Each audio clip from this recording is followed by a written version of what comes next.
Fi Sabi Anumi, and welcome to Shift+F1, a podcast about speedy race cars. That, by the way, is Arabic for he is in the seventh sleep.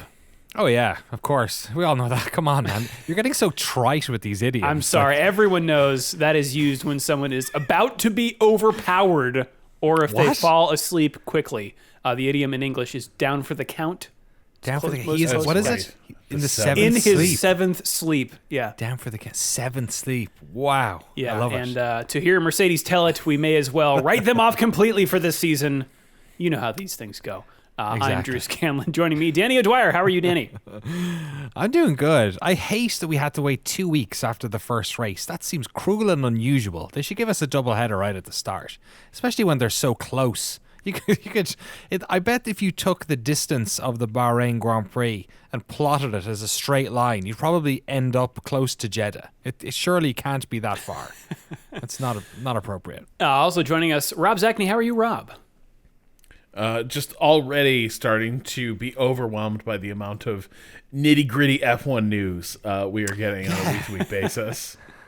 Yeah, it's a weird time of the year to be like already in the doldrums of like inner team turmoil. I know. Like, That's what's so weird about this. It's been one race. Can everyone just calm down? This is a very long season. Yeah. If you are new to this podcast, a very warm welcome to you. And if you are new to Formula One itself, hey, we've got an episode just for you. Our preseason primer assumes no prior F1 knowledge and explains from bottom to top how the sport works and who everybody is. So if you'd like to go back and listen to that to catch up, that is episode 216.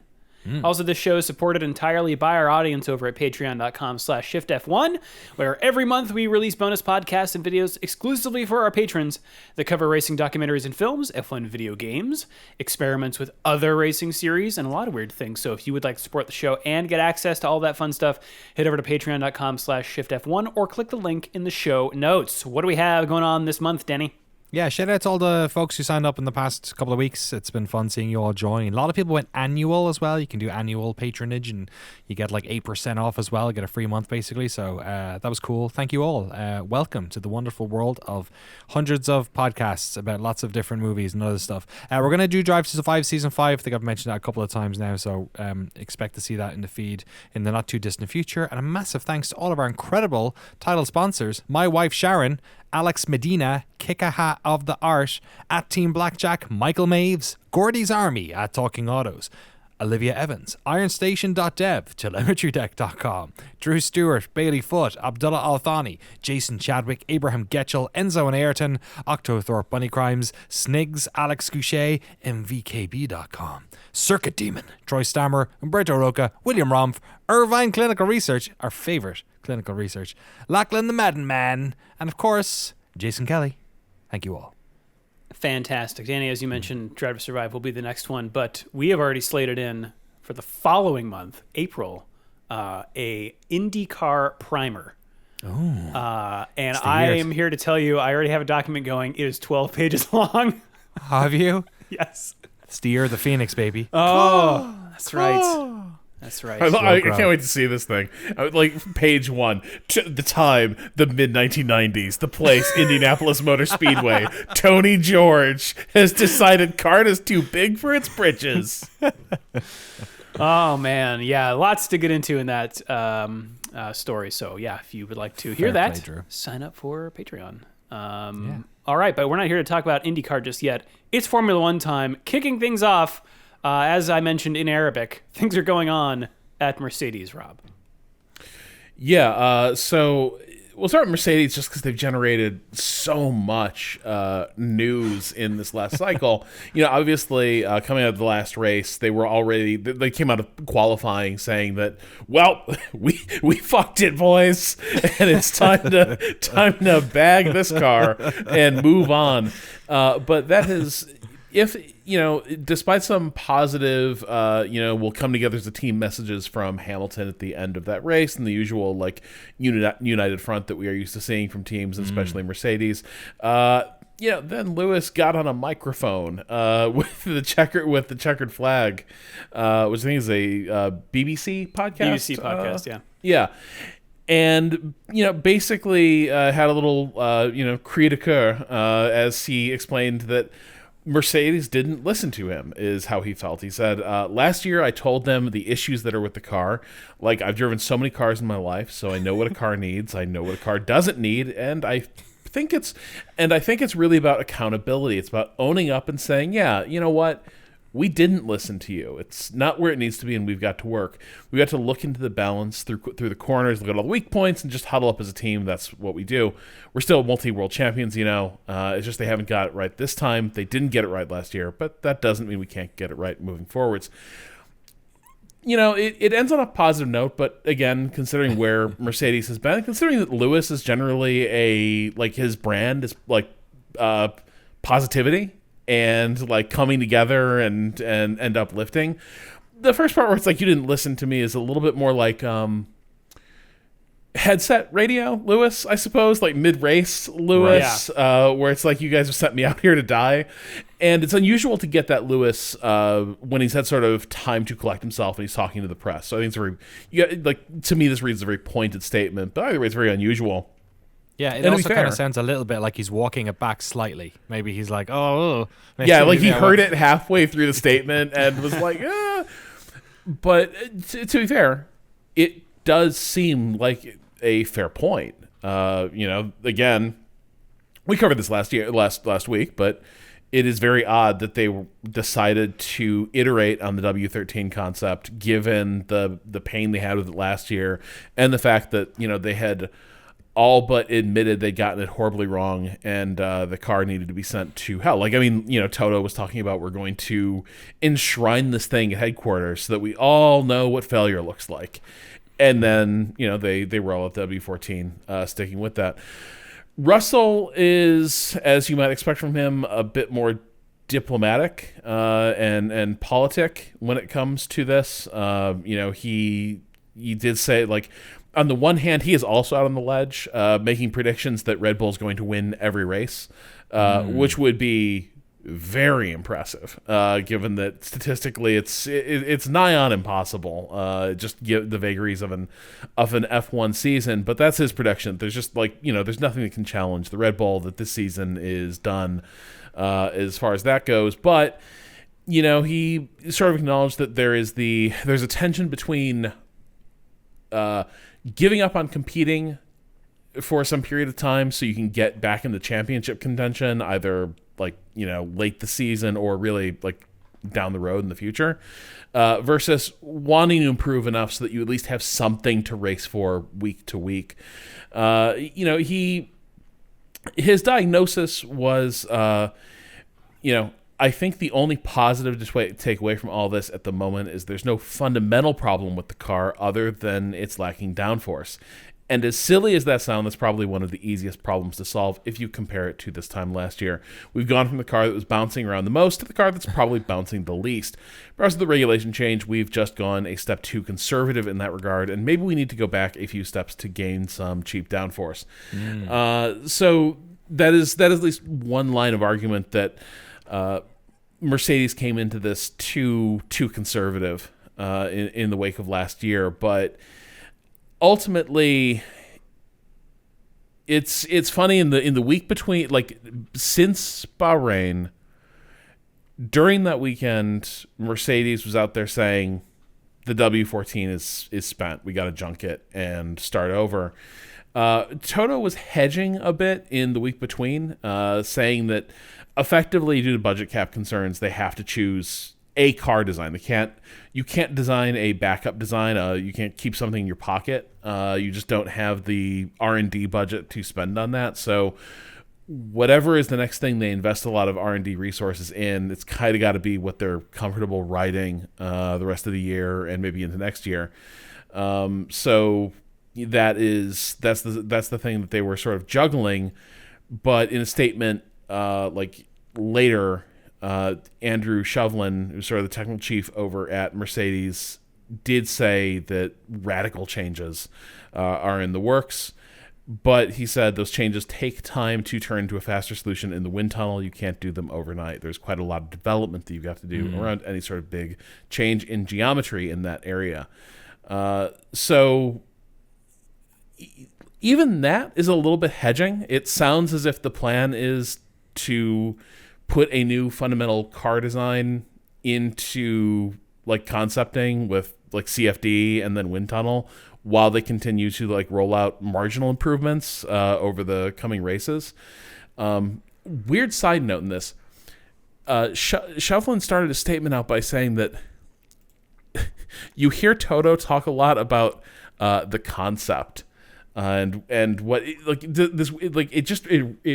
seemed like Shovlin is rankling at the way the car concept has been thrown around, either by Mercedes or just in the press, which I think is interesting. Like maybe he doesn't see it quite as maybe he thinks it's reductive or something like that.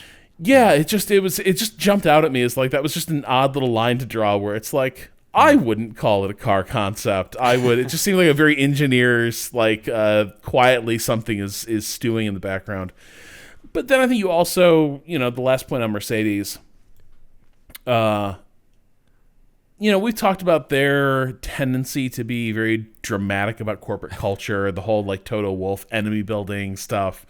After all this, after all of this and, saying the team is not going to read too much into Hamilton's remarks, that they're not going to descend into finger pointing, they published an open letter, which is always the sign that things are going well. They publish and the longer the open letter, the better things are going. But, this is sort of the tenor of it. It opens on Bahrain hurt. It hurt each one of us who head into every season determined to fight for world championships. It hurt the team as a whole after pouring so much hard work into a car that hasn't met our expectations. And we know it hurt you, our fans, too. You hurt me, Toto. Your passion and support are so important in driving us forward. And we know that we know that we feel the same pain. The situation we face right now isn't the one that any of us wanted, but it's the one we have. That's the reality of it. And the simple questions are, what can we do about it? And what will we do about it?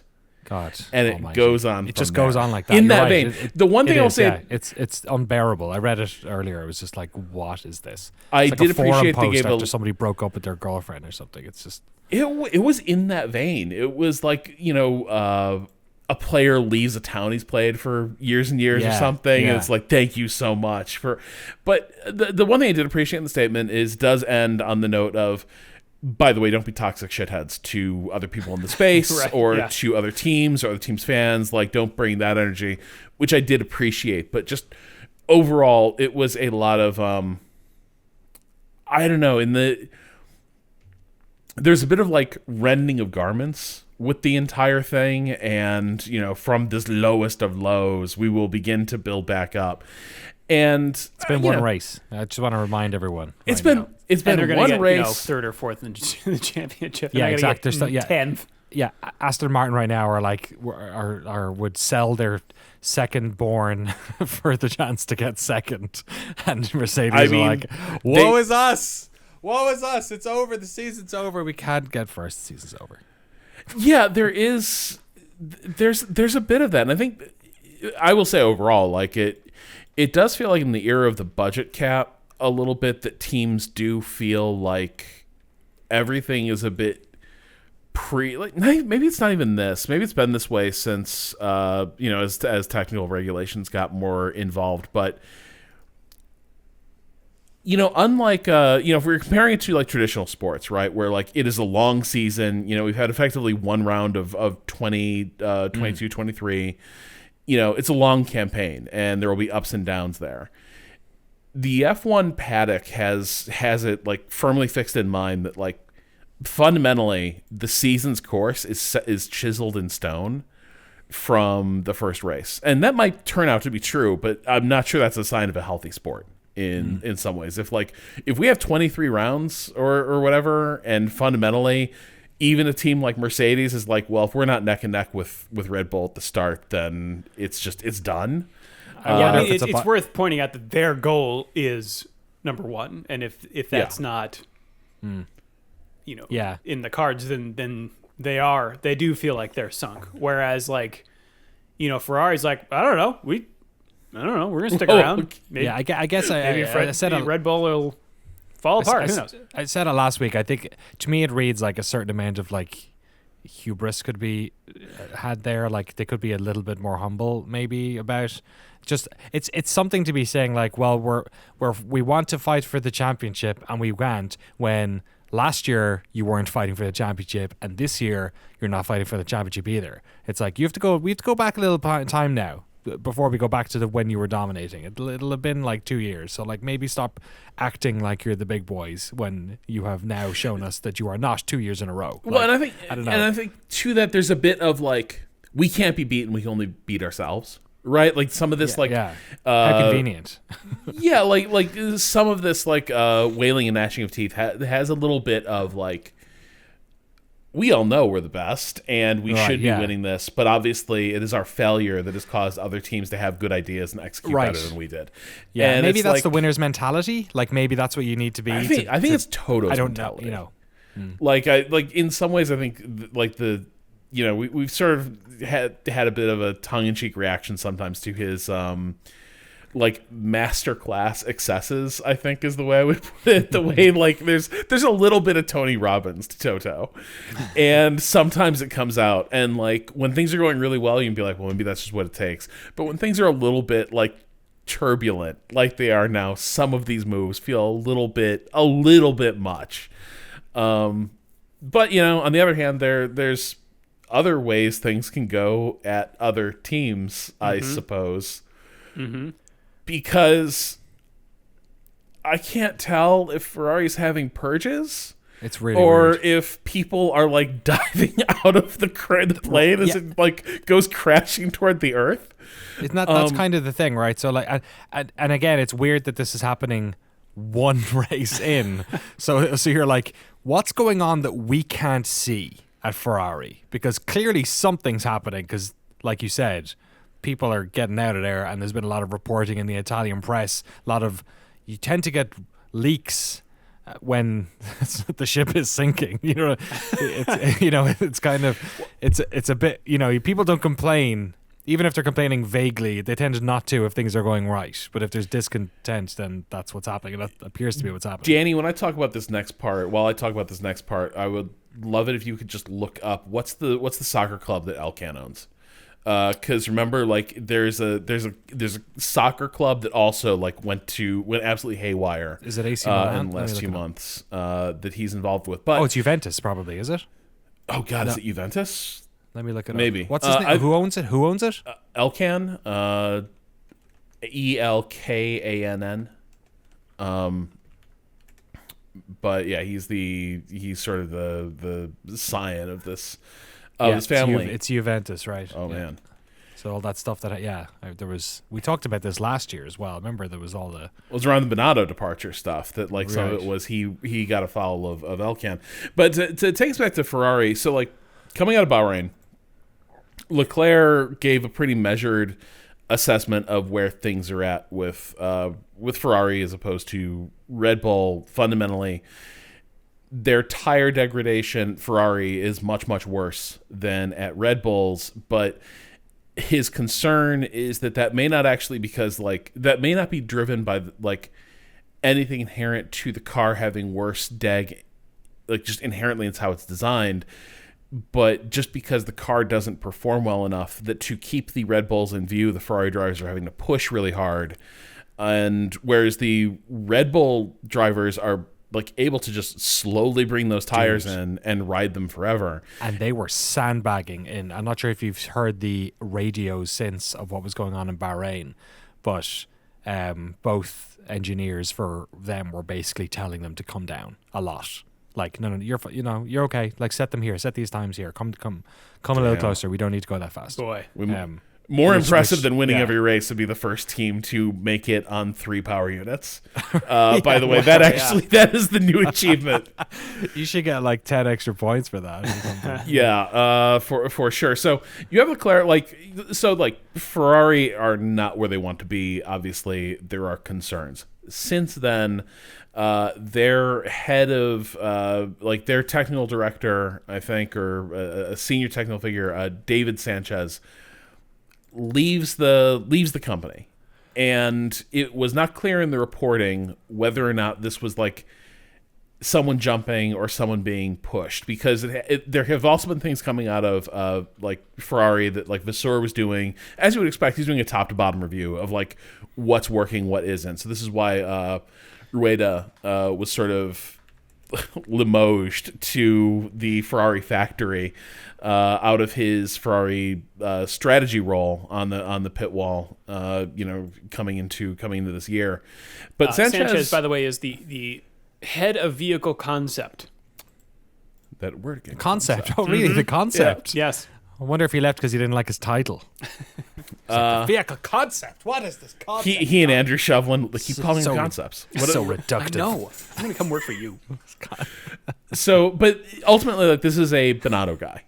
This is someone who was, like in Binotto's leadership circle, part of his technical crew, and like as the team sort of began to field good race cars again, David Sanchez got some credit for that. He is leaving in a place like Autosport's gloss on this is, even if he leaves right now, chances are he's going to be on gardening leave, effectively, like running out his contract with the team before he can take offers and start somewhere else. But like, it's another departure that, if it was involuntary, it indicates there's a house cleaning going on.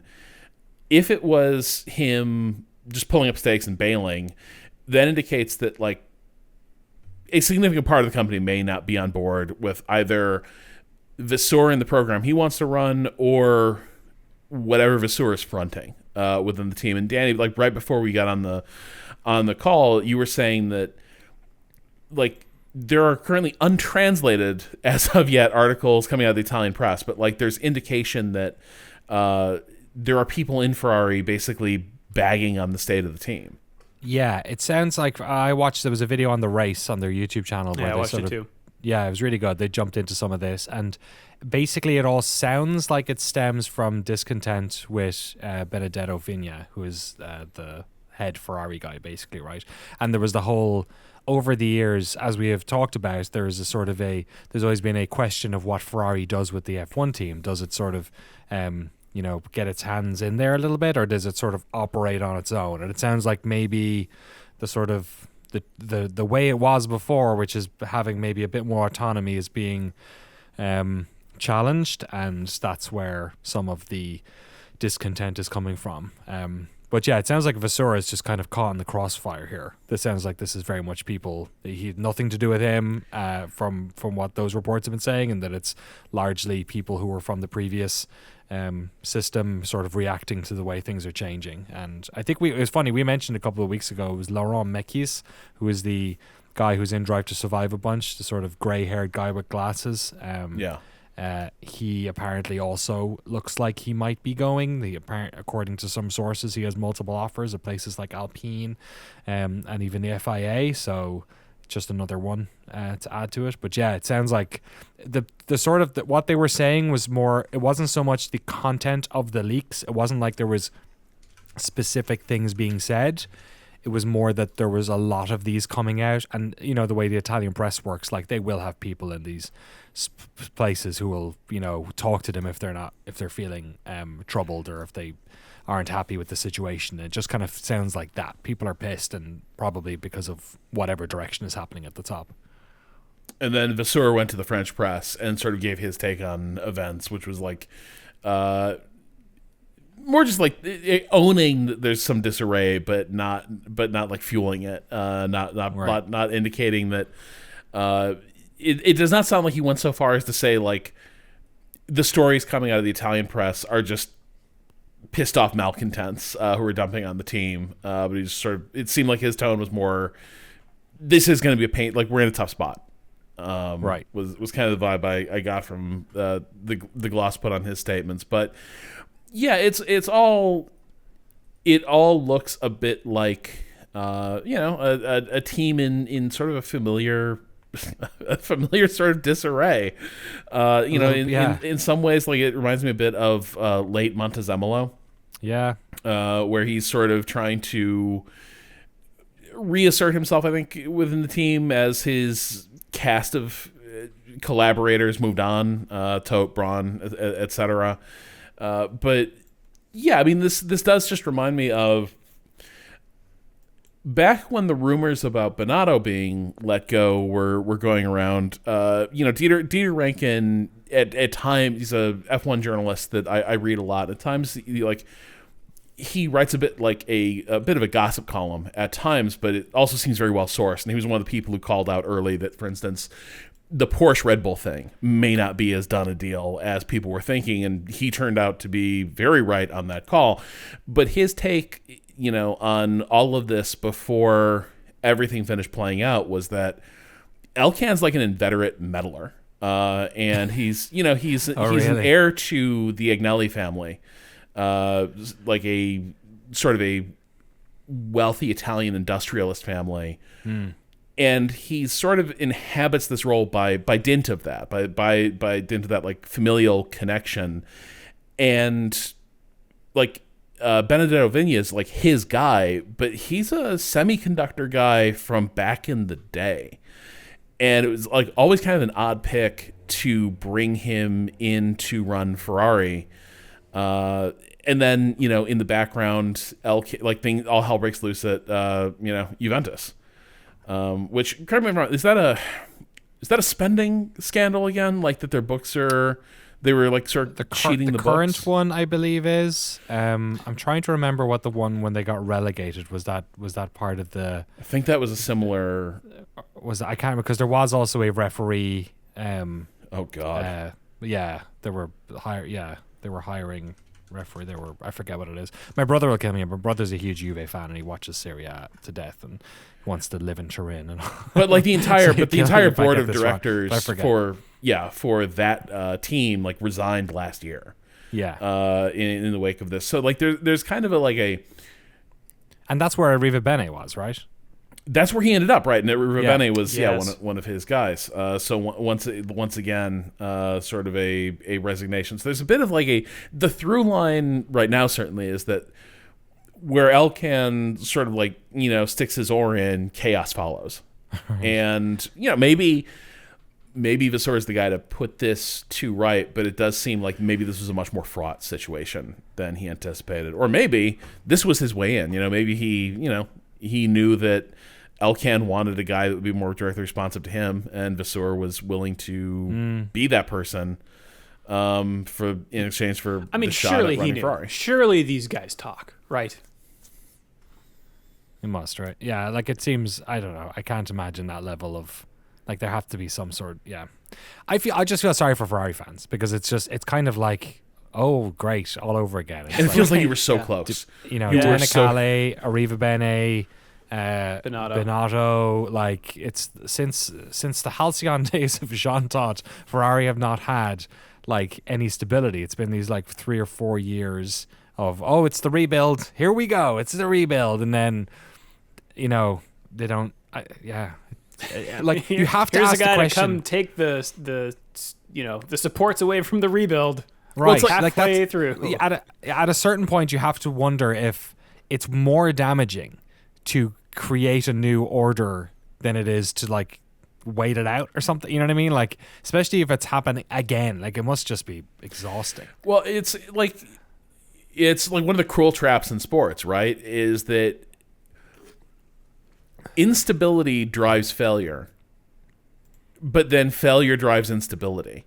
And it can be hard to get because it just gets hard to get out of that death spiral of why aren't things working? They're still not working. We better shake things up at the top. That's time for them to work. And that's why I'm worried a little bit. Actually, and maybe I'm wrong. Maybe Mercedes is what they're doing is the good thing. Is that they're just keeping the stable, and trying to make a new thing. But that's what I worry about. Is what you said with Mercedes. Is that like when you're not winning.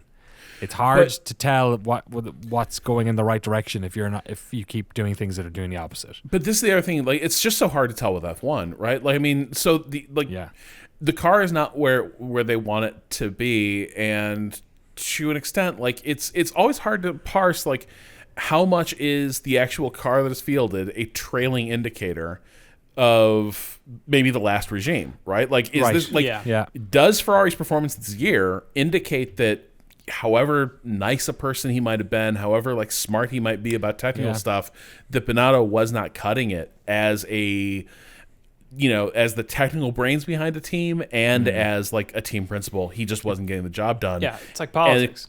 It's like the economics with a new president, right? How's the economy doing? So it's so hard to tell. Yeah, I mean, this is, again, it's so strange to be talking about this One kind race. of stuff. One race to a new team principal. We should be talking about other things. This is let's talk about some other things. A couple more fun stories here. I pulled this one from Autosport about F1's TV coverage. I just love talking, cameras and graphics and stuff. Yeah. They had an interview with F1's director of broadcast and media, Dean Locke, who highlighted some things that we're going to see coming up on the broadcast. They've apparently trialed some of these things and maybe haven't talked about them yet. But apparently last year at the Circuit of the Americas, the Austin Grand Prix, Fernando Alonso and Lance Stroll came together in a crash. And they used AI slow motion. So basically like frame interpolation. Cool. For the slow motion replay. Because they have slow motion cameras, but apparently they're super expensive. I think they're like $400,000 a piece. So they can't have them everywhere. And this one happened on a long straightaway, so like not in a corner where you would expect something to happen. I'll put a link to it in the show notes so you can actually see the AI interpolation.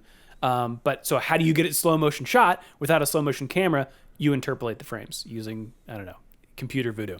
Which is what, like, you can do that in Premiere right now, but it takes a while. So they must have it pretty down. Like, they must have like a 4090 in there or something. Maybe a couple. Yeah. Another thing is the augmented reality graphics where you're following behind a car and you see the other driver in front's name pop up. They're trying to, I guess, put that into the helicopter shots as well. So cool. Look for that. That's neat. And I like that. he also mentions, quote, maybe we can do a piece of elastic, which I guess is probably like a dynamic line between two cars.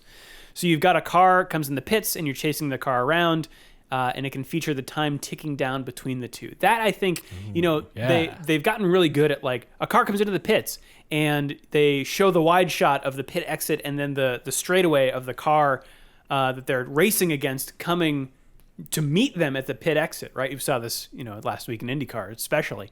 But like, I think, especially for new viewers, to understand why that's important, a graphic could help. So, that's look neat. out for that. A few more onboard angles. I think we were actually talking about this last episode or the one before, or the primer, with the fact that they only have driver helmet cams on some of the drivers, and he points out here that it's because of bandwidth limits. They can only do 6 to 8 drivers at a time. In addition to, the onboard camera, it's a lot more bandwidth to also do the helmet cam. But they're looking at doing more cameras on board. So get ready for feet shots. Feet shot. Oh, they were already in got some. Drive to Survive. Lando Norris has feet. We got feet shots from him for a while. And perhaps looking up at the driver from the waist. I don't know what necessarily you're going to see there. Maybe their helmets going side to side through the turns. I wonder if the helmet cam problem with the bandwidth is also that they will have to send much higher video for that, because compression with that much micro motion in it is a nightmare, whereas on the car it's fairly stabilized, so you can go with like lower bit rate on that and it wouldn't be so bad, because like most of the time the bottom part of the image isn't moving at all, whereas if it's a helmet cam, it's going to be doing this like constantly. And also in addition to like dealing with that like stabilization problem, the real point of the helmet cam is to draw out detail of what's happening in the cockpit, not the track action. Yeah, that's true. It's like you do not want to be losing the detail of like the driver's hands making motions, because that's really the value of the shot. And it's dark too. It's a tricky one. Like they need to, it's not particularly well lit in there either, so they need to crank up that ISO or down. They also say that the some further technical advances for this year should also help get F1 get access to full onboard footage much quicker than has been the norm in the past. So up until now, it has taken until the Monday after the race for some of the footage of specific moments to be available if they weren't broadcast live. So they're recording on board, and they have to then offload that footage. But apparently there's a faster way to do it. Maybe they got USB-C in there. They have a network drop when they get back or something. Yeah. Last two things here. Three things. It was felt that some elements, like the AWS data, were too complicated for viewers to understand when track action was taking place. Oh, that's why. It was the complexity of the data, not the complete smoke and mirrors BS of the whole thing. So they're rethinking that, but they're also going to trial something called the dilemma moment. And I'll just read what they have here. Sounds like a BBC daytime a prize show or something, game show. The dilemma moment. FOM, which stands for Formula One Management, will prepare a key question that can be discussed by commentators and then potentially voted for by fans. This could, for example, revolve around whether a driver should make an extra stop for tires or go for a medium or hard compound in his final stop. And if it's Haas, they'll do it. We're going to brief the commentators and give them a few seconds warning. Then at the end of the race, we can answer the question, quote, if the driver had pitted, he would have gained 4 places, for example. Wait a second. Dan, you may know these laws better than I do. Are there moves to make, instant prop betting legal? Oh, right. Is it already legal? Or is it in-play betting? Yeah. It depends on the country, right? So that's a good point, though, because F1 is not a... Because what that sure sounds like is who gives a shit about that feature? We're gonna do American Idol over should this person pit right now? Who gives a shit? But if in a couple of years they anticipate that a bunch of their markets, they're going to be able to be we think the odds of so and so pulling in here for a pit stop are 3-1 in favor, and we think this undercut is going to yield 2 positions, and boom, you can take it straight to FanDuel. I cannot think of a worse sport to do in-play betting on for the bookies. I mean, it's good for the bookies always because they set the odds, so it doesn't matter. But I can't. There is the inherent problem with F1, which is why a lot of these teams on week 1 are saying the season's out, is that things are fairly stable. It's not like a football game where any team can have any given Sunday, right? It's not like that, or baseball where it's even crazier. No, but that's why it's got to be prop bets, buddy. Yeah, you're not going to bet. You're right, there's not going to be any action. Do you think Checo's going to beat Max this week? Probably not. Yeah, but do you think Checo's undercut that he's going to do in the next 3 laps is go? You know what? Why don't you make it a parlay? Why don't you pick out what lap you think Checo's going to stop on, and then does he get the overtake coming out of the pits? Look, it's not like F1 audiences have lots of money to get rid of. You know perish the thought. Perish the thought. So that's when I hear that, it just sounds so much like the groundwork being laid for. I mean, I don't blame you. That sport has watching it take over American sports it's at awful. A shocking degree. It's awful. Yeah. It's absolutely. But Premier League was the same way years ago. It's crazy. The deregulation when it came to that stuff in the UK in the past 20 years has been horrific. Not just in sports, but on the high street. But remember, it's terrible. Bet responsibly. Only bet what you can afford to lose. Yeah. Now hope this doesn't awaken anything. A dilemma moment. Yep. That is a dilemma moment. Should people bet on this race? Yeah. Also, don't expect any more drones. He says they're too slow. Which That's so great. funny. That looked like garbage. Don't do drones. That is true. All right, last story here. Speaking of Circuit of the Americas and American racing, NASCAR's coming back to COTA. Oh yeah. And who's going to be there but the most Americans? Kimi Räikkönen and Jenson Button. Love it. Absolutely love it. Kimi does have strong American energy, though. Oh yeah, I mean he's raced in NASCAR. He was in. He raced trucks. He did, and he did race at the Circuit of the Americas in NASCAR last year. I believe he was punted out of the race about halfway through, which is a bummer. But he and Jenson Button will be returning. Jenson Button for his first time in a Cup Series car. Awesome. On the 26th of March. Hey, that's coming up. And Jenson Button is also doing the inaugural Chicago Street Course race on the 12th of July and the Indianapolis Motor Speedway road course on the 13th of August. So he's Well, and isn't he also part of this, like, racing the Gen 3 NASCAR at Le Mans?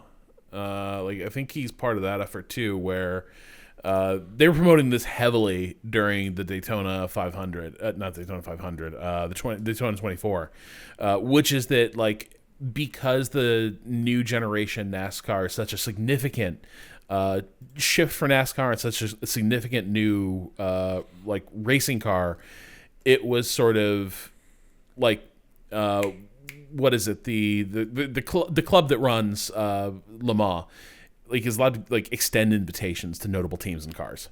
Yeah, you're right. In this Autosport article, it will be Button's first appearance in any division of NASCAR and comes a few months ahead of his planned assault on the Le Mans 24 Hours in a next-gen Cup car prepared by Hendrick Motorsports. I didn't know you could do that. You just put a NASCAR out there? You can't, but you can get special dispensation for like what amounts to a stunt. I would be floored. Stock car, not a NASCAR. A stock car.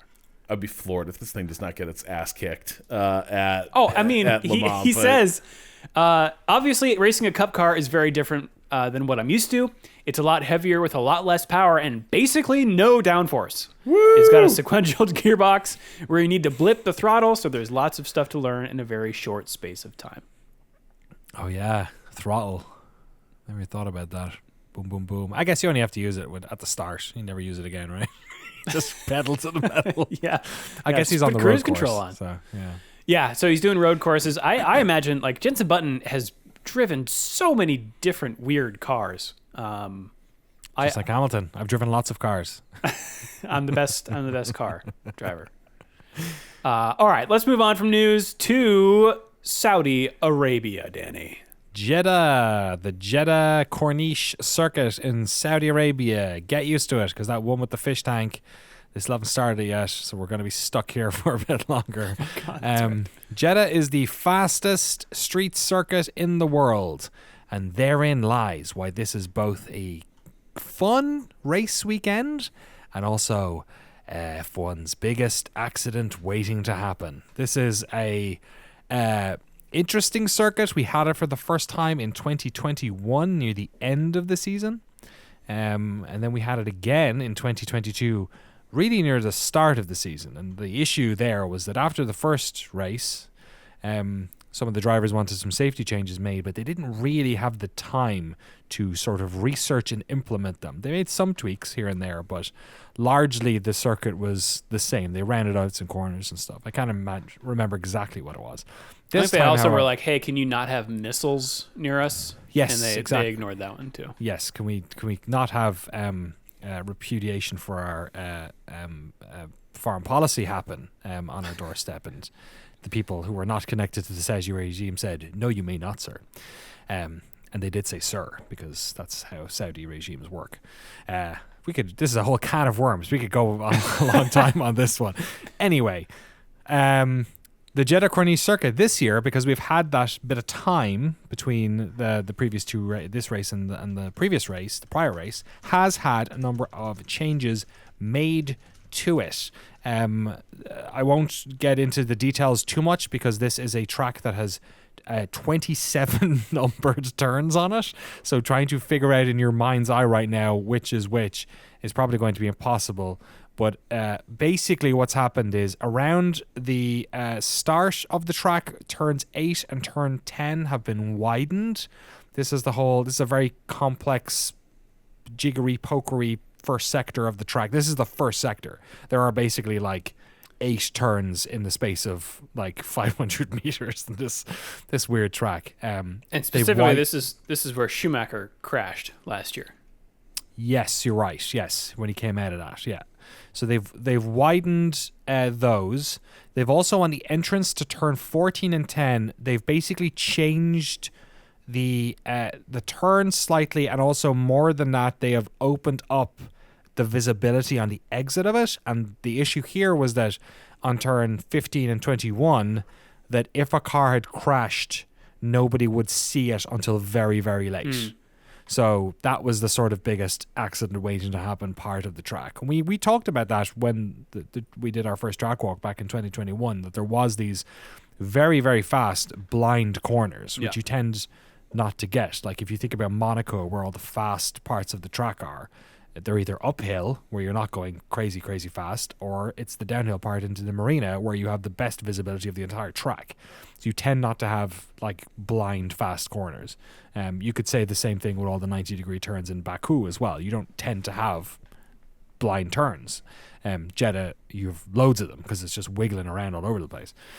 So that's what they've done. They've also had rumble strips here and there on it, and they've some new curves on some of the corners here and there as well. But that's the basic changes. It'll be very hard for you to A/B test it unless they do a video of it, but it's generally safer. Yeah, I'm seeing one here that they've actually tightened a turn 21 through 23 to reduce cornering speeds, which is where Schumacher crashed in 2021. Yes, you're right. Yeah, on the way into the DRS chicken zone. So the other issue with Jeddah, and there was a lot of questioning whether or not they were going to change the DRS zones this year, was that there are 3 DRS zones. There's one at the end of Sector 2 in that wiggly part that they've opened up to make more safe. And then there's basically one on the start-finish straight and just prior to that on the penultimate turn. And we had these issues with Hamilton and why can I not remember Max Verstappen's name? Max and Hamilton having this weird DRS chicken moment where, because there was 2 detection points and because the straight is quite long, that they were neither of them wanted to cross the DRS detection point the second time. So you had they have apparently not changed any of that. So Great. Maybe it's a moot point considering how good the Red Bulls. Brake checks. Yeah, sorry, or brake checks. You're right. Yeah, it's the silliness. That was a bad look for everyone. That whole thing was. Yeah. So look, it might matter for the lead, but it could matter with the battle for second and third, which seems to be quite healthy there. 50 laps long, obviously less. But like still, it's a weirdly long track. It's 6.174 kilometers, which is about 3.84 miles. Fast, dangerous. Probably safety cars. Let's hope everyone gets through okay, and that's where a lot of the sort of the excitement from this one, if you're new to F1, I think comes a lot from the camera angles and just watching these cars go this fast through this track. It's kind of crazy. It's very wipeouty, and then the obvious like sort of anything can happen at any moment, and in the words of famous F1 commentators, usually does. Murray Walker ism there. Is this also where Max crashed? Like he was on an amazing qualifying run, and then just like last corner binned it. Yeah, exiting to turn 27. He must have been slowing down for the DRS detection point. Right. Yes, that's where that happened too. So yeah, we've had a lot of drama here. And in case I didn't mention it before, night race, right? Yes. 8 p.m. local time. It'll be about 82 degrees Fahrenheit out there with 35% humidity, or 28 degrees Celsius on both days, qualifying and the race. At nighttime. At nighttime, yeah. Wind getting up to around 11 miles an hour on qualifying day, or 9 miles an hour on qualifying day, 12 miles an hour on race day. That is 14 kilometers and 19 kilometers an hour, respectively. So that's your weather for Bahrain. Our driver standings, just to remind everyone, Max Verstappen is on top with 25 points, followed by Sergio Perez with 18. Fernando Alonso is in third with 15 points. Then Carlos Sainz in fourth with 12. Lewis Hamilton in fifth with 10. Then in sixth place, Lance Stroll with 8 points. George Russell's in seventh with 6 points. Valtteri Bottas is in eighth with 4. Pierre Gasly's got 2. Alex Albon in 10th with 1. And then we've got Yuki Tsunoda, Logan Sargent, Kevin Magnussen, Nick DeVries, Nico Hulkenberg, Zhou Guanyu, Lando Norris, and 3 other people who are not even classified on the list because they did not finish the race. They all have 0. In the constructor standings, Red Bull Racing is on top with 43 points. Aston Martin's in second with 23. Mercedes is in third with 16 points. And Ferrari in fourth with 12. Alfa Romeo's in fifth with 4. Alpine's got 2. Williams already has a point. They're in seventh place. Alpha Tauri's got 0, and so do Gene Haas and team. If you would like to join the standings yourself, we have a fantasy league. Yes, F1 Fantasy Sports. It's happening. And you can join it using the link in the show notes. You can also send us an email over at shiftf1podcast@gmail.com or f1.cool/emails. Danny, what sort of emails have people sent in? Rob, would you like to read this first one, please? Sure. Anna writes, "Hey fellas, big fan of your show. Thank you for being the only F1 Motorsport podcast I can listen to, which is all male, but somehow not an embarrassing sausage factory. You have no idea what an accomplishment that is, sadly." Thanks, you. Just what FYI, I have a friend who's an engineer at Aston Martin, and as far as he's aware, Lance did not do a full race simulation in the sim. However, what laps he did with a good amount of extra load on the wheel. I will give him the benefit of the doubt and assume that Lawrence wasn't trying to deliberately mislead anyone, but just thought you might like to know. Thanks, and keep up the great work. Best. Wow. Inside All right. scoop. Thanks so much. I like that. It's like weight. It's like when you see people going for a run and they have like weights on their ankles and stuff. Well, I suppose probably it's the real simple. Like if you can handle loading up the wheel this much, you'll be able to get through. If you can't, you can't. But yeah, I was interesting detail on how they sort of rapidly got him race ready. There you go. Cool. Thanks, Anna. This next one comes in from Paul. Thanks to recent changes in the local media landscape here in Aotearoa? Have you ever heard of this place? Good attempt. Yeah. Aotearoa, New Zealand. I now have access to F1 TV Pro for pure entertainment value. So far in my house, we're sticking with the international feed, which for us is the Sky commentary team. Although for my money, the 90s Irish team of David Kennedy and Peter Collins, no relation. Also, hi, Danny. It's hard to beat. That said, the live F1 team is also very good. In particular, Sam Collins, also no relation, with the technical analysis segments. The 27 hours of pre-season testing with both teams hanging out and crossing back and forth was also great fun. So a question, as demanded by the forum. What are the pod's favorite commentary teams, and have they always been?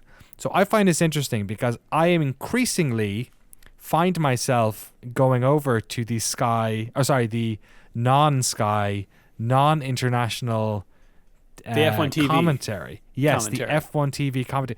Certainly for the pre-race. That's Jolyon Palmer. So yeah, Jolyon Palmer and I forget the other guy's. Alex Jakes. Is it Alex Jakes? I'm not. No, Alex Jakes is the one I. He's the play-by-play. Alex Jakes is play-by-play. Jolyon Palmer is color, and I think also is David Coulthard there? He has been here and there. And I think Buxton was on that team. I don't know. I haven't watched it this year. It would have been a smart move to move him. Like, he's just not a booth guy. Like, that was ultimately... Buxton? Yeah, I remember watching, I think early in the sort of the revamp, they had basically like him and Palmer sort of shoutcasting the race, watching the world feed, and it was kind of rough. So I think, I think it's Ben Edwards who does it. Because I like Alex Jakes. He does a lot of the F2 stuff, right? And other things like that. I think it's... Bring the PLC back, you cheap bastards. I should do that. But anyway, I found, certainly for the wider programming, like Sam Collins is amazing. And a lot of those folks are like really, really good. So I find myself enjoying them. They'll break out sometimes segments of Sam Collins'. So Sam Collins does a lot of technical deep dives on F1 TV. Like they'll do like... on-demand segments that you can just watch about, like, here's what's up with a front wing. But they'll break out some of those to YouTube. So if you see any of those on F1's YouTube channel, you should check them out. Yeah, and of course with Palmer and his analysis videos, they do after every race as well. They have longer versions on F1 TV. But I'll say this: the gap is what's the opposite of widening? Shortening? Narrowing. Yeah. Narrowing. Yeah, I think between the two, I'm starting. So why are we turning on Crofty? I'm not turning on Crofty, but I feel like sometimes I don't need so much of the drama, maybe. And I like Brundle a lot, so that makes a big difference. That's where I am. Yeah. I like Brundle a lot. I am neutral on Crofty. Yeah, I don't dislike him. I think he does the play-by-play well. Yeah. You know what? He doesn't really add much for me though. I think something else the Sky team suffers from is they've got a deep bench, and like it's time to maybe promote some people off of that bench. Like Karun Chandok is a really good presenter and he's really good at like talking motorsport and racecraft. And when he's in the booth, he's very, very good, but he's sort of there as an alternate. I'm always happy to go to the Sky Race Control and hear from Ant, but like it's like there's a lot of like interesting people whose like racing knowledge is maybe more current, and are a little more like engaged with the task than Crofty is at times. But yeah. Yeah, I just no one really puts you there quite like Brundle. You know, like he can convey what it's like in a way that I haven't really heard anybody else do. So I think so for me, like it's tough. It is tough to look at these things and not just sort of the definitive teams are kind of who I grew up with. And so for me, when I started watching, Speed Vision was the American channel that carried F1, which is endearing, like mid-90s cable TV, where the idea was that, like, you know, it'd be the History Channel where like Dad would watch like documentaries about World War II, and then Speed Vision was where you would just like watch all the racing that wasn't being carried by like ABC Sports, for instance. That didn't work out, but it was very cute that they tried. And one of the things they picked up, because you get the rights kind of for a song back then, was F1, and the team they got for it was largely intact. Like through the NBC Sports era. Was like Diffie? No, he was the late joiner. It was Bob Varsha was the play-by-play. Of course. And then it was David Hobbs and Steve Matchett. And Steve Matchett was like recently retired from being a mechanic with Benetton Renault.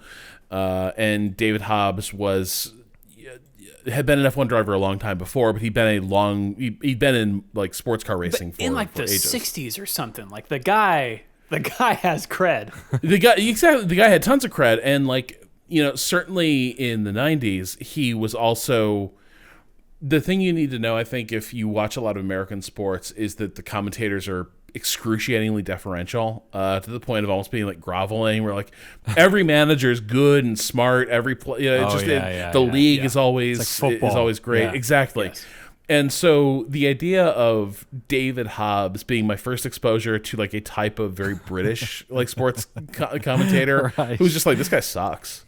But like in sometimes the most condescending and cruel ways, like David Hobbs decided early that Ralf Schumacher was just like poor man's off-brand Michael Schumacher.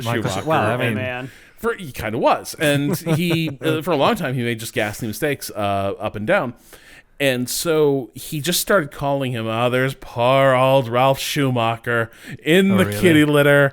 Let's see what he's done now. Pull up the replay, and like very acerbic, very like calls it as he sees it. And that casting crew was great and was intact for years until ESPN got the rights and just took the Sky feed over entirely. Right. For me, that was a definitive team for me for ages, and like they did get a bit past their prime. Like they went from middle age to becoming old men as I listened to them, and they were less current, less incisive. But that happens to all of us.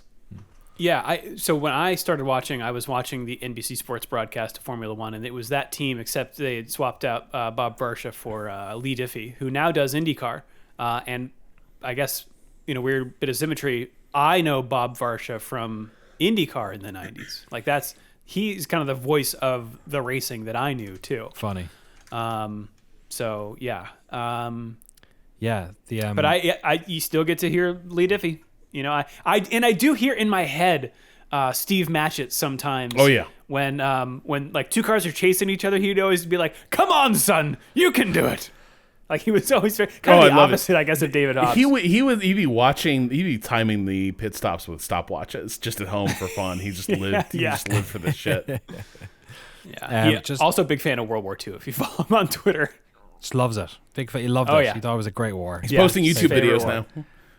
Is he? He's got an interview with Gunther up there from the weekend. So Steve is in the alt media game now. Great. Just to clarify, Alex Jakes, Julian Palmer, and James Hinchcliffe doing the international. Is it Hinchcliffe?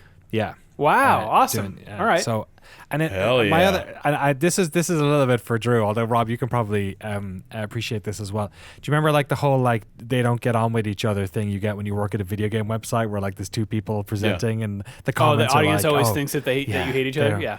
I have that with with Will Buxton and Laura Winter. I can't tell if they actually like. Hang on.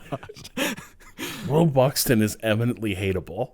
Like, So my worry is that like, yeah, I can't tell if he's, because like he was like the presenter of everything, and then like they kind of hand the mic around a lot between him and her and Lawrence Barretto, right? And I can't, but I can't tell. It's one of those things where it's like it's a worm in my brain now, and I can't. Danny, I'm like, do they get on? Will or not? I can't tell. was the trackside reporter for Speed. Like That's, he was part of that NBC. broadcast crew originally, and the vibes were fucking weird back then. Because I remember, like, I think Steve Matchett and David Hobbs hate this guy, like, because that thing he does for Drive to Survive, where he's like, smile at the camera, give you the saucy little like gossipy interpretation of like what is otherwise pretty anodyne news. And try to like stoke it into drama, and there'd just be a lot of times where the casting desk was not having it, where they're like, I don't see that situation in that light at all. Will, I don't blame him for it. I think he's really good at like getting you excited, and he clearly loves the sport, and he's clearly like dedicated himself to it. But I just can't tell if it could be a situation where sometimes certain people aren't a good second seat, and they sort of they take a little bit too much of the space. I can't tell if that's what it is, but every time I watch it, I'm like, I hope they all get on, but I can't tell. I really can't tell. So, should I take this next one? Yes, please, Drew. The subject, it is unsigned, but the subject is hauling Aston. Oh, sorry, I'll find that out. You keep going. The message is, when was the last time a team made such a huge leap from season to season that wasn't part of a regulations change? I've been watching for about a decade, and movement always seems to come from teams falling apart, not making huge gains. This is from Ryan. I'm right there with you, Ryan. I can only really remember teams going in the opposite direction. The only one I've ever really heard about was Braun. Yeah, that's what was going to be my answer, but that's a regulation change. Yeah. Oh, was it? Okay. Yeah. I wasn't even watching F1 during that. The whole issue with Braun was 2009? 2008 was with Honda, and they had a shitty campaign. I was looking this up before we had a little technical difficulty. Honda finished 1, 2, 3, 4, 5, 6, 7, 8. They finished 8th in the constructors championship, and that's when Honda pulled the plug. The recession was happening, and they were like, the vibes of us running an F1 team are not great right now, so we're gonna bail. And Braun got enough of a consortium together to buy the team out and run it as Braun. But the key insight he had was that he had figured out there was a gap in the rules. This is the blown diffuser scandal that defined the next year, which was that because I think he'd also been a technical consultant on the rules, so there's always a bit of a did he carve himself out a loophole that he drove a championship dominating car through? It's tough to say, but they had a really middling campaign 1 year, and then the next year they tore everyone apart, but it was because they had an aero thing that was permitted under the regulations that nobody else had anticipated. Yeah, so to Ryan's question, yeah. I mean, but it's only been one race. But there probably has been, but they leapt from 9th to 5th. Yeah. Exactly. And no one noticed. Well, so this is the thing. I feel like for me, I would say Renault jumped what about McLaren? Quite a bit. McLaren, they were terrible, and then they got 4th. It was over 2 seasons of a bit, wasn't it? No, but they were pretty at sea. And then the rally happened pretty quickly. The I Van think that's Dorn a years. Decent pick. Unstoppable. Yeah, but no, it's a good point. I think it also some of this just looks weird because of what you have as a simultaneous plummeting of some other teams as Aston has made some real gains. Yeah, true. So you get a bit of a relative motion that seems way more dramatic because it's rare that you have not only a team make this kind of advance, but then also Ferrari and especially Mercedes seem to be struggling to maintain contact with Red Bull. With the caveat, it's been one race. Yeah. Next email comes in from Michaela, who says, "Hello, gentlemen. I have become a fan of F1 last year, through the reels and memes a friend sent to me, and Lily Herman's Choosing Sides F1 podcast. I found your podcast right after I finished Lily Herman's and have since listened to the last 2 seasons worth. I've absolutely... Thank you, Michaela. Thank we you. appreciate you listening. I have... you're welcome, Drew. I have absolutely enjoyed your podcast, and I appreciate all the work you put into it. In episode 217, you wanted to take on what I think you look like. Oh, yes. I'm really sorry if I offend you. Here goes. So I'm going to do my one. Okay. And then Drew, you can do yours, and then Rob, right. you can do yours, okay? Okay. Here's my one. Fair skin that burns easy. Okay, well, that's come on. That's a given. Come on. What, gets drunk on March 17th every year? Come on. Some awesome wavy curls in his hair that hide the fact that hair product is overrated, and maybe blue eyes / hazel eyes. They look blue to me. Blues. I grew up with curly hair, not so much anymore. You got It's wavy wavy. hair, though. You got Wavy. waves. Pretty wavy. All right. His laugh sounds like it would come out of a face not too similar to Greg Davies. Not too dissimilar. Greg Davies. Not too dissimilar. He's a British comedian, Okay. gentleman. I wouldn't say I look like him. No, I can see it. It's got this bit of Norman in me, probably. I mean, yeah. Norman. Sure. I dare argue he is on the verge of slightly smiling as he's talking, like that's his resting mode.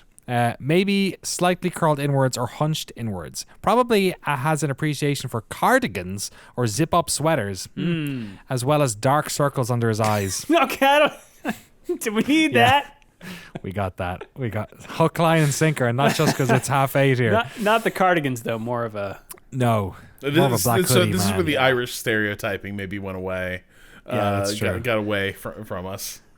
All in all, sounds like half the actors on the BBC, and wouldn't be surprised if he was in Shakespeare and Hathaway or Father Brown. There you go. I've done some Shakespeare. There you go.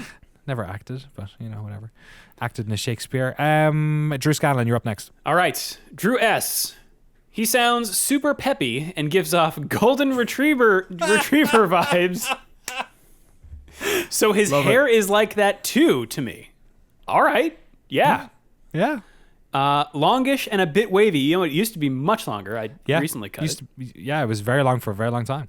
Think less chaotic version of Vettel in 2022. Wow. Which means that a beard stubble style thing needs to happen on the face to match. All right. This is so on point. I'm beginning to suspect that at Michaela this stage, I'm like not so sure she hasn't. Yeah, go on. Honestly, I'm picturing a cross between Sebastian Vettel and Wesley from The Princess Bride. Wow. Huh. See, that I actually have gotten a lot of people like in my mentions whenever I do the meme thing of, I thought this was the Princess Bride guy. Wow. So maybe Michaela is cheating. I like maybe it. that's rude, but here we are. He sounds like he'd be very physically, hand movements, etc., and facially expressive. I see when talking, but then also active when waiting to speak. What does that mean? You're not like that at all. You're stoic in your movements. I feel like you're reserved in your movements. He probably sits on the front part of his chair when speaking. I don't, but I do sit straight up. I'm not leaning back in my chair. Baseball caps are a win, and so are monochrome T-shirts. I am wearing a monochrome V-neck right now. He wears a baseball cap when he goes to F1 races. It's true. My Williams cap. I think you became a meme. Yes, I did, Michaela. I did. One never So stops she's seen the meme, presumably. being a meme. I don't know. Yeah. Maybe. So I feel like very strong for both. Yeah. Rob. Let's see if she gets the Father, the Son, and the Holy Spirit here. The voice gives big beard energy, and I'm going to be sad if you don't have an awesome beard. Well, Hair is probably short and brunette. It's long-ish, more than short, but it is dark. Salt and pepper these days, though. Tall, actually, salt and pepper since my 20s, so I feel less bad about it because it was like no sooner have I been like I can drink than Amen, it was brother. like okay, gray hair is starting to come right in. I was 19 when my first ones came in, so Wow. I'm Yep. right there with you. Yeah. Tall but built like a dwarf from Middle Earth, or Ronan from SGA with a resting, serious face. What's SGA? SGA Ronan. Look up who's Ronan Dex from oh my god, from Stargate Stargate Atlantis.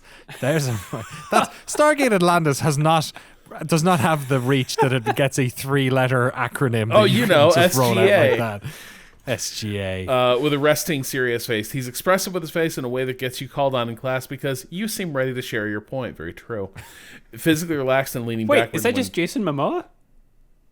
Is it? It looked like him a little bit. Or is Jason Momoa trying to be him because they were like, this is a definitive Played by Aquaman. Jason Momoa. Oh my God, it is. You're right. Okay. Well, there we go. Okay. Wow. Pretty Rolling close. decks. Yeah. Yeah. Yeah. I think glasses were mentioned, but I go with the horn rim style. Nope. Polos with jackets or a nice T-shirt. Also no. Tend to be sweaters. Or like Or a nice robe. or yeah, the yeah. smoking jacket is a thing that's happened from time to time. Loves a Christmas tree. That's great. Is it We still up? We Christmas can't tree. see it anymore. Is it still up? That's a yes. Still I'm up, taking Danny. yes. It's I'm still taking- up. Hey, look, We did- at this stage, you just gotta like turns out start putting completing Halloween the office dark- we didn't suddenly unlock the place where we're like, this is where we store our like this is our first year with an artificial tree, and we were like, we can't Right. have a real tree, which was a smart decision, but we never actually got to the what will we do when we no longer have need of this tree out. and then the Thank you everyone for sending in. I took a peek. There were some other ones. What you think we look like, and they're all really fun. So thank you for sending them in. Yeah, appreciate it, folks. And the last one here from JB in Pittsburgh, I'll do it quick. I'm very excited. This is my first F1 season. I have many questions. The one question I have to ask, admittedly, isn't related to racing at all, but what is up with the mics the commentary crew is using? They look so different to anything I've ever seen, and considering each of your work backgrounds, I thought you might be able to explain their purpose and why they're not using a normal mic setup. Why does it have that little flap blocking their nose? I know this is a weird thing to get fixated on out of the gate. Is it just wild to me and I just need it was wild to me and I just needed to ask. So I wondered about this in the past, and that's why I know what a lip ribbon microphone is. So if you've ever Wait, did they seen change these, their mic setup recently? Because I feel like I was noticing their mics recently, and I hadn't before. I don't know, but I know these are used in lots of sporting events. They're used in soccer all the time. They're used in F1, I imagine, because of the noise. And they're used oftentimes when commentary booths are inside stadiums. So it's called a lip ribbon microphone, and it's a special type of microphone that is designed to, within the hardware, do noise cancellation.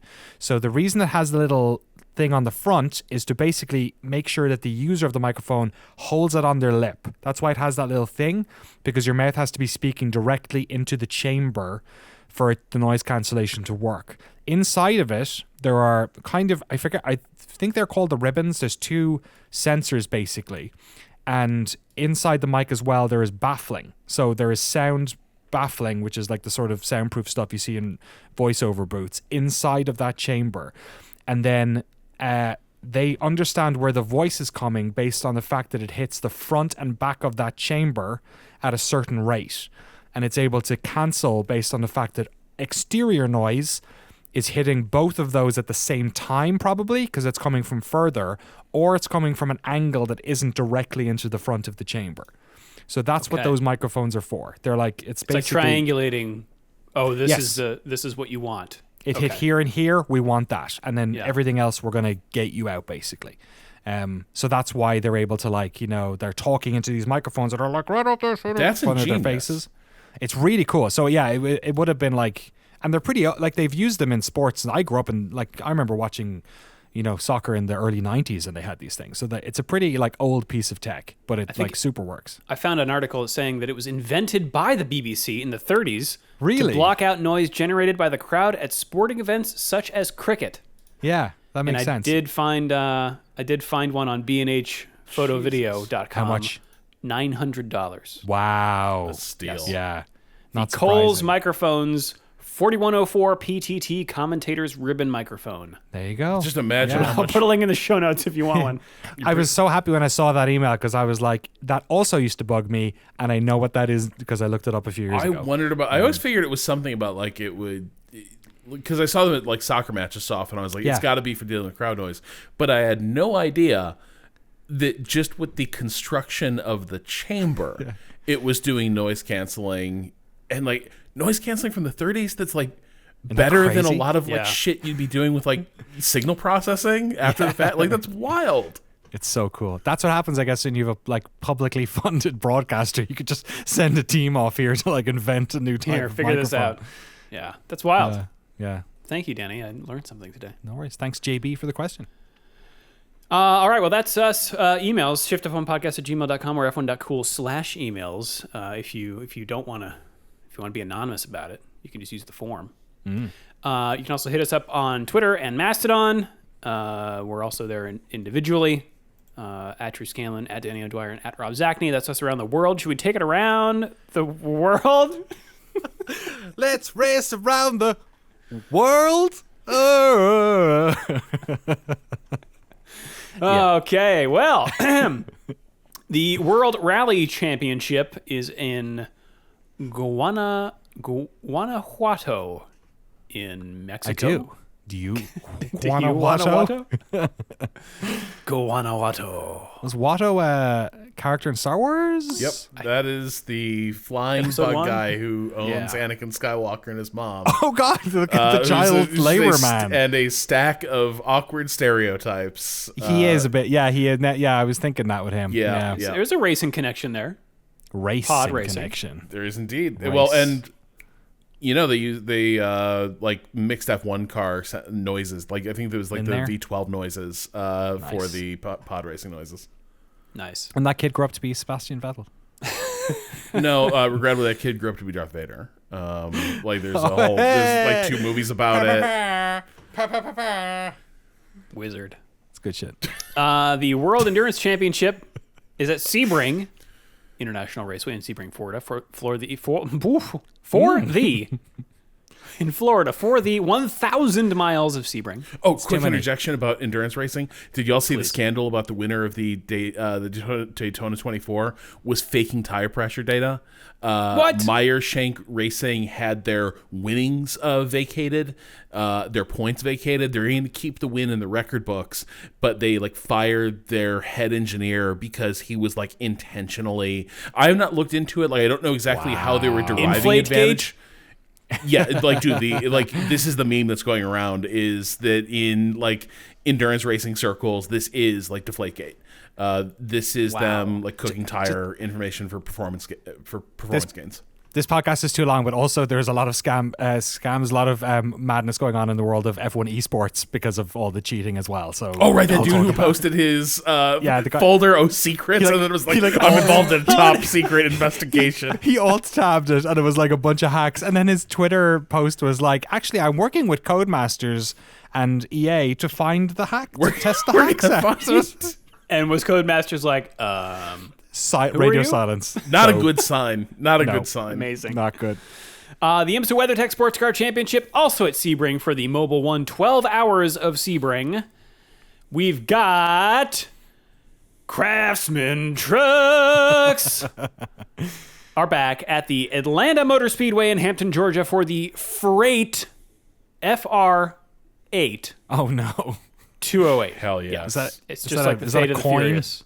Is it, is it a freight coin? Also, the NASCAR Xfinity Series is at Atlanta Motor Speedway for the Raptor, in all caps, Oh, my God. King of Tough 250. I love this franchise. My favorite movie franchise. I haven't seen King of Tough yet, but Raptor is a terrific spin-off from the Jurassic Park world. Formula 2 will be supporting Formula 1 in Jeddah. Woo. And we got NASCAR. Oh, my. Any Raptors? No, but if you are gnawed on by a raptor and then taken to the hospital, you're gonna say after they fix you up, I am better. Health 400. Oh, dear Lord. I'm better. Am better. I'm better. Are they insurance? You better? company? I'm better. Yeah, I'm better. Sure. That's a company called I'm Better. Am better. Yep. It's like that The Way You Are song when Timberland does the Way I Are, where you're like, your brain goes, what? That's not how you say words. I'm better. Anything goes in song. That's true. Formula 1, maybe you've heard of it. The Saudi Arabian Grand Prix at the Jeddah Corniche Circuit kicks off Friday, March 17th. Free Practice 1 at 9:30 a.m. Eastern Time on ESPN 2, followed by Free Practice 2 at 1 p.m. Eastern Time on ESPN News. Saturday, March 18th, Free Practice 3 is at 9:30 a.m. on ESPN 2, and same deal, qualifying 1 p.m. on ESPN News. And then Sunday, everyone, March 19th, the race, 1 p.m. Eastern Time on ESPN. It's a very watchable time. It is. I think. That's 10 a.m. on this coast. Yeah, I mean, I'll tune in. I'm on the road for the next few weeks, but I'll still be on the pod. Apologies about my great. mic last week. It sounded better when I was recording it, and nobody complained, but I wasn't happy with it. You know, as an AV So you pro, got, gotta get one of you got those a lip ribbon that you're lip bringing ribbon with you? Yeah. microphone. Only Can I expense an $900. $800 microphone? Sure. And it only works if there's background noise, so I'm gonna have to like get some turn on the dogs to TV. wail or something. Yeah, I'll just play some loud metal music in the background. That's what's going on the days of this weekend. But maybe you're wondering, Danny. The book's not here. I can't see it. No. Oh no, I see it. Do I? No, that's. Well, on this day in F1 history, Danny O'Dwyer fucked up his bit. Oh, I'm like just scanning the room. I can't believe I brought it to Washington. And I you didn't bring leave it there. today. We're going to have to overnight you before No, the next... God, could you imagine? I'll have to go back. I'll have to drive the 14 hours back up to Kitsap County. Yeah, I thought I saw it, but it was a pair of I haven't got my glasses on. It was a pair of chopsticks. Wow. It's not a book. I'm sorry. Next time, you got to read both. Yeah, we'll do both. Yeah. Final thoughts, Danny, ahead of Saudi Arabia. Looking forward to seeing what other teams have decided to throw in the towel after this weekend. It should be a fun time. If they all do it, hey, exactly. No, everyone wins. back to being fun. Hope it's a fun race. Hope it's a safe race. That's all I'll say for Jeddah. Hopefully Yes. it's all right. Whatever. Rob, final thoughts. So if you look up Ambetter's parent company, Centene, you'll discover all sorts of cool things about what this not quite insurance company, definitely not a medical care provider, has been up to. It's always fun just to see like who's sponsoring these NASCAR races. What are they up to? Sometimes just people who want you to take up bowling, and that's like the good vibes version of this. I would say Centene's Wikipedia page is less good vibes. Okay. Well, stay tuned for the emus. We still got the emus coming up. I hope so. Well, if you'd like to support the show and get access to all of our bonus episodes and the official Shift+F1 Discord, you can do so over at patreon.com/ShiftF1. Have a good race weekend, everyone. We will see you all next week.